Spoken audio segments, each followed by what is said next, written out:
नमस्कार, आप देख रहे हैं हमारी स्पेशल रिपोर्ट। आपके साथ मैं लवी गुंबर। हिंदुस्तान को अपनी सेना पर गर्व है क्योंकि जब हम अपने घरों में चैन की नींद सोते हैं तो हमारे देश के वीर जवान सरहदों पर जागते हैं। सदियों से हमारे देश के खिलाफ पड़ोसी मुल्क की ओर से नापाक हरकतों को अंजाम दिया जाता रहा है, जिसका हमारे जवानों ने मुंह तोड़ जवाब भी दिया। और इस दौरान कई जवान भारत मां की शान के लिए हंसते हंसते कुर्बान भी हो गए। लेकिन जब लाख समझाने के बावजूद भी पड़ोसी मुल्क अपनी हरकतों से बाज नहीं आया तो हमारी सेना ने वो कर दिखाया जिसकी मांग लंबे वक्त से देश की जनता कर रही थी। अपनी इस खास पेशकश में हम आपको दिखाएंगे भारतीय सेना का वो पराक्रम जिसने चंद घंटों में ही दुश्मनों के दांत खट्टे कर दिए।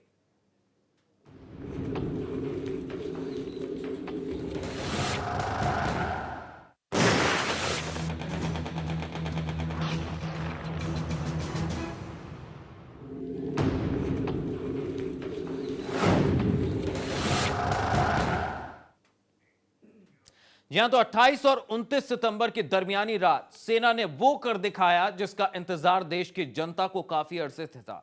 आतंक के आकाओं को सबक सिखाने के लिए सेना ने सर्जिकल स्ट्राइक को अंजाम दिया और उरी हमले के में शहीद जवानों को दी शक्ति श्रद्धांजलि। देखिए रिपोर्ट।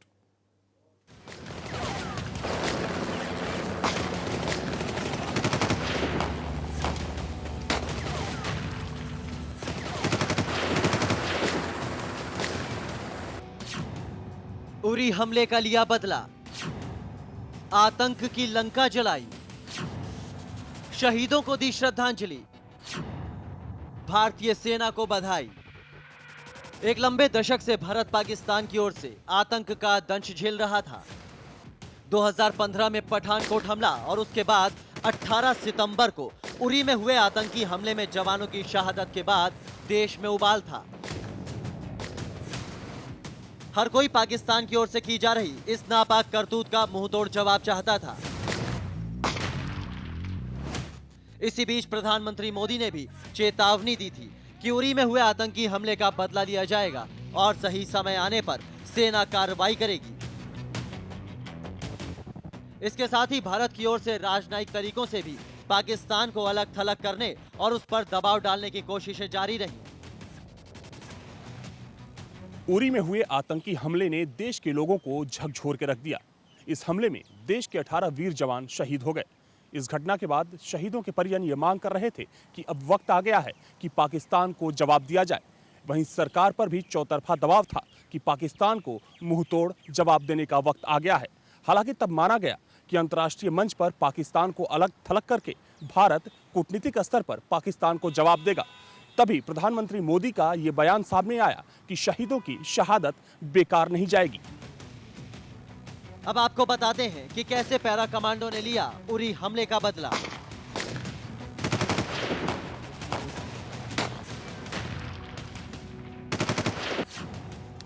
तारीख 28 सितंबर 2016, वक्त रात के 12 बजे।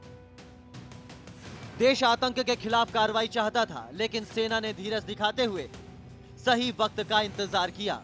28 सितंबर की रात 12 बजे पुंछ से एडवांस्ड लाइट हेलीकॉप्टर ध्रुव पर पैरा कमांडो के 125 जवान सवार होकर पाकिस्तान के कब्जे वाले कश्मीर में दाखिल हुए।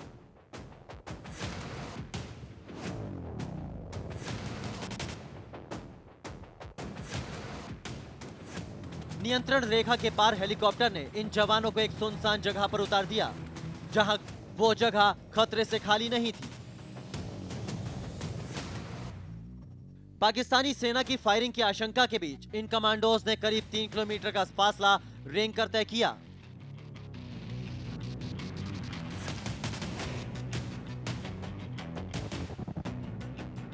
पैरा कमांडोज तबोर और M4 जैसी अत्याधुनिक राइफलों, ग्रेनेड्स, स्मोक ग्रेनेड से लैस थे। साथ ही उनके पास अंडर बैरल ग्रेनेड लॉन्चर, रात में देखने के लिए नाइट विजन डिवाइसेस और हेलमेट माउंटेड कैमरे भी थे।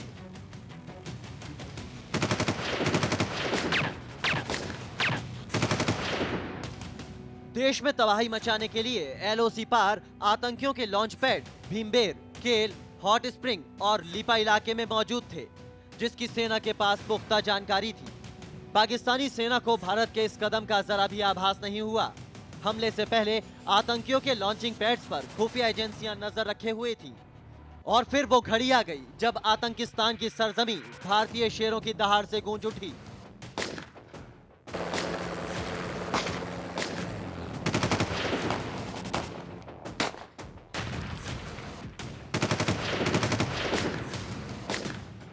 हमले के दौरान आतंकियों के 3 कैंप पूरी तरह तबाह कर दिए गए। उरी हमले के बाद ये माना जा रहा था कि भारत कूटनीतिक स्तर पर पाकिस्तान को जवाब देने की रणनीति बना रहा है, क्योंकि भारत सरकार की तरफ से ऐसा कोई भी संकेत नहीं मिला था जिससे ये लगे कि सीमा पार जाकर भारत पाक के खिलाफ एक बड़ी कार्रवाई कर सकता है। लेकिन बुधवार को सुरक्षा एजेंसियों को एक जानकारी मिली कि एलओसी के उस पार काफी संख्या में आतंकी मौजूद हैं जो कि घुसपैठ की फिराक में हैं। ये जानकारी मिलने के बाद एनएसए अजीत डोभाल और आर्मी चीफ दलबीर सिंह सुहा की निगरानी में स्पेशल कमांडोज की एक टीम बनाई गई। उसके बाद इस ऑपरेशन को शुरू किया गया। तकरीबन 12:30 बजे ये ऑपरेशन शुरू हुआ, जो कि सुबह के 4:30 बजे तक चला। इस पूरे ऑपरेशन में सेना ने आतंकियों के 7 कैंपों को पूरी तरीके से तबाह कर दिया। वहीं इस ऑपरेशन में 50 के आसपास आतंकी भी मारे गए। अब आप ग्राफिक्स के जरिए समझिए हर एक पल क्या कुछ हुआ आतंकिस्तान में और भारत में इस ऑपरेशन की कैसे की जा रही थी मॉनिटरिंग। भारतीय सेना की कार्रवाई 28 सितंबर रात 12 बजे से 4:30 बजे तक चली। 4 घंटे की इस कार्रवाई को पैरा कमांडोज ने अंजाम दिया। 12 बजे कमांडोज को हेलीकॉप्टर से एलओसी पर छोड़ा गया। कमांडो करीब 2 किलोमीटर तक रेंग कर पाक अधिकृत कश्मीर में घुसे। जांबाज सेना ने भीमबेर, लीपा, केल और हॉट स्प्रिंग में अपना पराक्रम दिखाया। जवानों ने 60 टेरर लॉन्च पैड को निस्ते नाबूद कर दिया। सेना के इस हमले में 38 आतंकी ढेर हो गए। दिल्ली में सेना प्रमुख दलबीर सिंह सुहाग सहित कई अधिकारी इस कार्रवाई को मॉनिटरिंग कर रहे थे।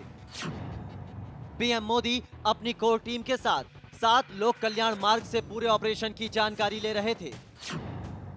राजनाथ, पर्रिकर, सुषमा स्वराज और अजीत डोभाल का सेना के अधिकारियों से लगातार संपर्क हो रहा था।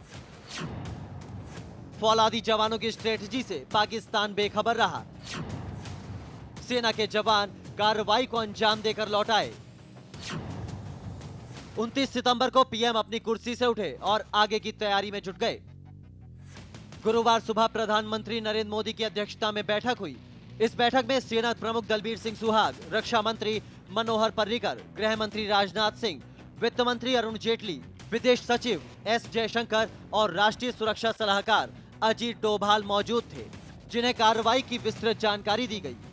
इसके बाद डीजीएमओ रणवीर सिंह ने वो जानकारी दी जो हर भारतीय की मांग थी, यानी एलओसी पर सर्जिकल स्ट्राइक। भारत ने पाकिस्तान को घर में घुसकर मारा।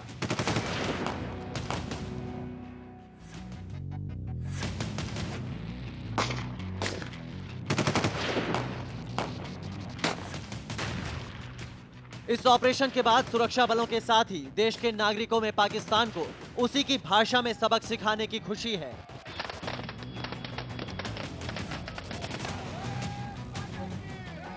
देश भर में लोग जश्न मना रहे हैं, लेकिन साथ ही सीमाओं पर सतर्कता बढ़ा दी गई है। जम्मू कश्मीर और पंजाब में सीमा से लगे गांव एहतियात के तौर पर खाली करवा लिए गए हैं। बीएसएफ की भी अतिरिक्त तैनाती की जा रही है। गुजरात से लेकर कश्मीर तक सीमा पर हाई अलर्ट जारी कर दिया गया है।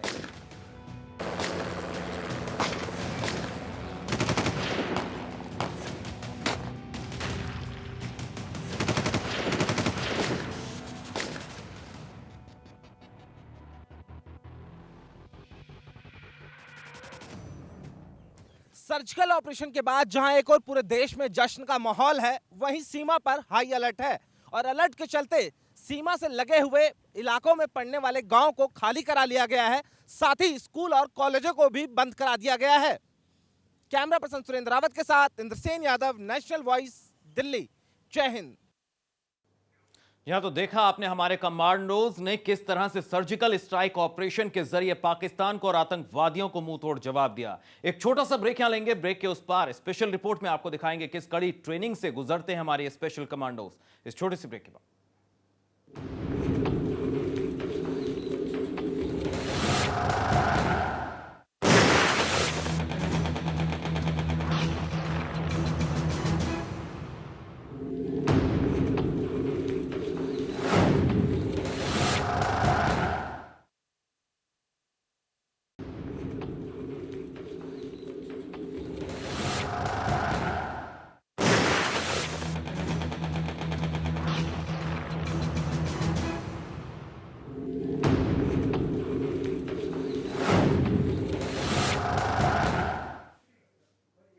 स्वागत है आपका। ब्रेक के बाद आप देख रहे हैं स्पेशल रिपोर्ट। शूरवीर शौर्य गाथा जारी है। जी हां, जमीनी लड़ाई में पैरा कमांडोज किस तरह की भूमिका निभाते हैं और कैसे टुकड़ी में अपने साथियों को कवर करते हुए दुश्मनों को नेस्ता नाबूद करते हैं, वो भी देखिए हमारी इस रिपोर्ट में। अचूक होता है इनका निशाना, दुश्मनों का नहीं रहता है ठिकाना, अत्याधुनिक हथियारों से रहते हैं लैस, सीने पर लगा होता है बलिदान का बैग। हर कोई जानता है कि जमीनी लड़ाई में फुर्ती कितने मायने रखती है और इस बात में पैरा कमांडो का कोई सानी नहीं है। जब भी किसी ऑपरेशन को अंजाम देना होता है तो पैरा कमांडो की एक टुकड़ी अत्याधुनिक हथियारों के साथ मोर्चे पर पहुंचती है। पैरा कमांडो को एक खास बैच मिला होता है जो उन्हें दिया जाता है। उस बैच पर लिखा होता है बलिदान, यानी कि जब जरूरत पड़े तो अपने देश के लिए बलिदान हो जाओ। इसीलिए पैरा कमांडो के लिए देश और खुद को मिला लक्ष्य सर्वोपरि होता है। जब भी पैरा कमांडो को किसी घर में आतंकियों के छिपे होने की खबर मिलती है तो देखिए कैसे ये अपने ऑपरेशन को अंजाम देते हैं। पैरा कमांडो के लिए 5 बातें सबसे अहम होती हैं। पहली, उनके हथियार, जिस पर उनकी मजबूत पकड़ ही दुश्मन को पलक झपकने का मौका नहीं देती। दूसरी, विध्वंस, यानी कि जो टारगेट मिला है उसे हर हाल में मिट्टी में मिलाना है। तीसरी, नेविगेशन, यानी कि जहां जाना है उस रास्ते की सही जानकारी। चौथी, संचार, यानी कि जो टुकड़ी ऑपरेशन को अंजाम देने गई है उनके बीच में सही तालमेल बना रहे। और 5वीं बात, मेडिकल, किसी भी मुसीबत में या घायल हो जाने पर मेडिकल उपकरणों के इस्तेमाल से जान का खतरा कम किया जा सके। पैरा कमांडो ऐसे अपने ऑपरेशन को अंजाम देते हैं जिससे जोखिम कम से कम उठाना पड़े। 2-2 की संख्या में कमांडो एक दूसरे को कवर करते हैं। कोई भी कमांडो जरा सी भी जल्दबाजी नहीं करता। सब कुछ ऑपरेशन हेड करने वाले सीनियर अधिकारी के इशारे पर होता है। इनके हाथों में थमी अत्याधुनिक राइफल दुश्मनों के सीने को छलनी करने के लिए बेताब रहती हैं। देखिए कैसे ये कमांडो एक कमरे के दरवाजे को विस्फोट से उड़ाकर दाखिल हुए और अंधाधुंध गोलीबारी के बीच कमरे में घुसे आतंकियों को घुटनों पर ले आए। इस टुकड़ी के 4 जवान जब अंदर दाखिल हुए तो बाहर 2 जवान मोर्चा संभाले हुए थे, जिससे कोई दुश्मन पीछे से हमला न कर सके। अब पैरा कमांडो की जमीनी लड़ाई की ट्रेनिंग की हैरान करने वाली एक और तस्वीर देखिए कैसे 6 पैरा एसएफ कमांडो 3-3 के दल में बट गए और फायरिंग रेंज में अब इनकी निशानेबाजी की महारत को भी देखिए कैसे पैरा कमांडो एक दूसरे के सामने हैं और उनके पीछे नजर आ रहे हैं वो टारगेट जिन पर निशाना लगाना है। निशाना और पैरा कमांडो के बीच में सिर्फ 45 सेंटीमीटर का ही फासला होता है, यानी कि सामने से चली गोली अगर लक्ष्य से भटकी तो जो होगा वो कहना अच्छा नहीं लगेगा। लेकिन अर्जुन की तरह ये पैरा कमांडो भी मछली की आंख में तीर चलाने में माहिर हैं। इन कमांडोज को इतनी टफ ट्रेनिंग दी जाती है कि वो बिना खाए पिए और सोए 15 दिनों तक लड़ाई करते रहें। कमांडोज की ये ट्रेनिंग 15 महीने से 3 साल तक होती है। इसके बाद भी उन्हें हर दूसरे महीने में पहले के मुकाबले अपनी क्षमता लगातार बढ़ानी होती है। पैरा कमांडो को आंखों पर पट्टी बांधकर खुले हुए हथियारों को बांधने की ट्रेनिंग दी जाती है, जिसे ये बखूबी अंजाम देते हैं। साथ ही जंगलों में भी किसी भी ऑपरेशन को अंजाम दे सकते हैं। पैरा कमांडो की यह अहम ट्रेनिंग होती है। इसमें घने जंगल के बीच दुश्मन पर घात लगाकर हमला किया जाता है, जिसके लिए नजदीक से दुश्मन पर गोली मारने की ट्रेनिंग दी जाती है। पैरा कमांडो को खासकर गुरिल्ला युद्ध में महारत हासिल होती है, क्योंकि जंगलों में छिपे दुश्मन झाड़ियों या पेड़ का सहारा लेकर इन पर हमला बोल सकते हैं। ऐसे में ये हर वक्त चौकन्ने रहते हैं। साथ ही जंगल में अगर कोई साथी घायल हो गया है तो उसे कैसे वहां से निकाला जाए, ये भी इनकी ट्रेनिंग का अहम हिस्सा है। साथ ही जंगल में ऑपरेशन को अंजाम देते वक्त खाने पीने की कैसी व्यवस्था करनी है, ये भी पैरा कमांडोज को सिखाया जाता है, क्योंकि जंगल में ना तो गैस या चूल्हा होता है और ना ही बर्तन होते हैं। जो कुछ भी करना है प्राकृतिक संसाधनों के इस्तेमाल से ही करना है। लेकिन जंगल में जवानों की बस यही एक मुसीबत नहीं होती। कमांडो को सांप, बिच्छू और जहरीले कीड़ों से भी 2-4 होना पड़ता है। उसके लिए भी इनको खास ट्रेनिंग मिलती है। देखिए कैसे खतरनाक कोबरा सांप को ये कमांडो मिनटों में काबू कर लेते हैं। स्पेशल फोर्स के इन कमांडो को कई भाषाएं भी सिखाई जाती हैं, जिससे इन्हें कहीं भी कभी भी कम्युनिकेशन में परेशानी का सामना न करना पड़े। इन्हीं खूबियों की बदौलत पैरा कमांडो ने पाकिस्तान में घुसकर आतंक की दुनिया को तबाह करने का काबिल तारीफ काम किया है। Bureau report, national voice. जी हां, तो देखा आपने किस कड़ी ट्रेनिंग से गुजरते हैं हमारे ये कमांडोज। तो आतंक के आकाओं ने देश को कई बार जख्म दिए, लेकिन देश ने सब्र किया, क्योंकि हिंदुस्तान नहीं चाहता कि पड़ोसी मुल्क से रिश्ते खराब हों। लेकिन पानी सर के ऊपर हो गया और इस कार्रवाई को अंजाम देना जरूरी हो गया। हम आपको बताते हैं कि क्या वो मुख्य वजह रही सर्जिकल स्ट्राइक की। देखिए इस रिपोर्ट में।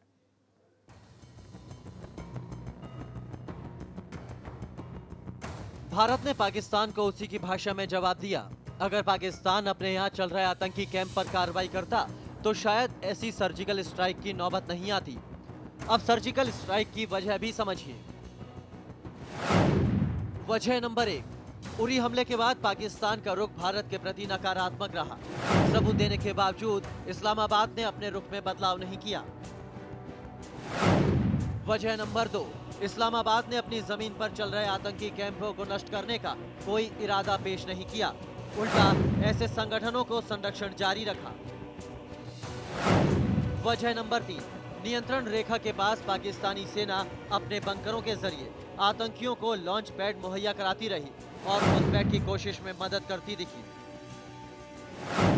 वजह नंबर 4, उरी हमले के बाद भारत ने पाकिस्तान की ओर से शांति के इरादों वाले राजनयिक कदम का इंतजार किया, जो पाक की ओर से कभी सामने नहीं आया। वजह नंबर 5, सिर्फ इस साल भारतीय सुरक्षा बलों ने पाकिस्तानी सरजमी से होने वाली 20 घुसपैठ की कोशिशों को नाकाम किया। वजह नंबर 6, पिछले 72 घंटों में पाकिस्तान ने 4 बार युद्ध विराम का उल्लंघन किया और आतंकियों के घुसपैठ की कोशिश में मदद की। वजह नंबर 7, भारत ने तमाम कदम उठाकर पाकिस्तान पर राजनयिक दबाव बनाए, लेकिन पाकिस्तान की ओर से खामोशी छाई रही। आतंकियों पर कोई कार्रवाई नहीं की गई। वजह नंबर 8, पाक अधिकृत कश्मीर में आतंकियों के 17 ट्रेनिंग कैंप चल रहे हैं, जिसमें अलग अलग संगठन शामिल हैं और जो भारत में आतंक की खेप भेजते हैं। वजह नंबर 9, नई दिल्ली की राजनयिक कोशिशों को पाकिस्तान से हर बार धोखा ही हासिल हुआ।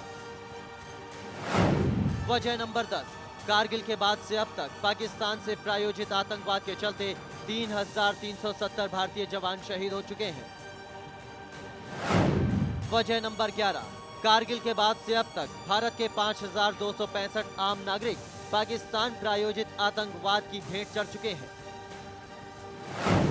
वजह नंबर 12, घाटी में अलगाववादियों को पाकिस्तान की ओर से लगातार मदद दी जा रही थी। वजह नंबर 13, आतंक फैलाने के लिए पाक से हवाला के जरिए लगातार पैसा भारत आ रहा था। वजह नंबर 14, सर्जिकल स्ट्राइक से पाकिस्तान को भी समझ आ गया कि भारत की खामोशी उसकी कमजोरी नहीं है। Bureau report, national voice.